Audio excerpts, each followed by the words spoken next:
بسم اللہ الرحمن الرحیم۔ شروع کرتا ہوں اللہ کے نام سے جو بڑا مہربان نہایت رحم والا ہے۔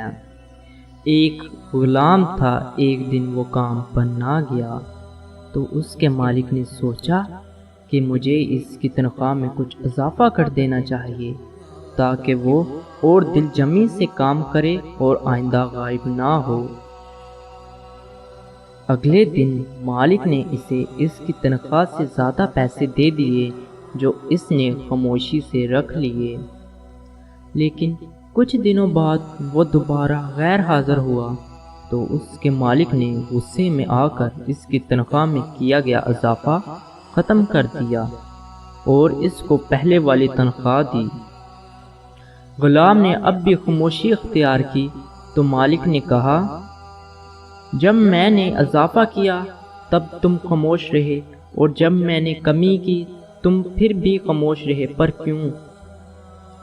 تب غلام نے جواب دیا، جب میں پہلے دن غیر حاضر تھا تو اس کی وجہ بچے کی پیدائش تھی، اور آپ کی طرف سے میں نے تنخواہ کے اضافے کو اس کا رزق خیال کیا جو وہ اپنے ساتھ لے کر آیا، اور جب میں دوسری مرتبہ غیر حاضر تھا تو اس کی وجہ میری والدہ کی وفات تھی۔ آپ کی طرف سے تنخواہ میں کمی کو میں نے وہ رزق خیال کیا جو وہ اپنے ساتھ واپس لے گئی، اور میں اس رزق کی خاطر کیوں پریشان ہوں جس کا ذمہ اللہ تعالیٰ نے خود اٹھایا ہوا ہے۔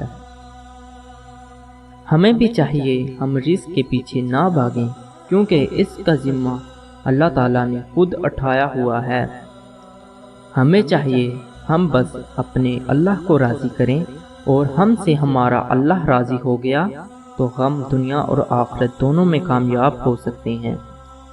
اگر آپ کو میری یہ ویڈیو اچھی لگے تو پلیز لائک، سبسکرائب اور کمنٹ لازمی کرنا تاکہ ہر آنے والی نئی سے نئی ویڈیو آپ کے پاس جلد سے جلد پہنچ سکے۔ شکریہ۔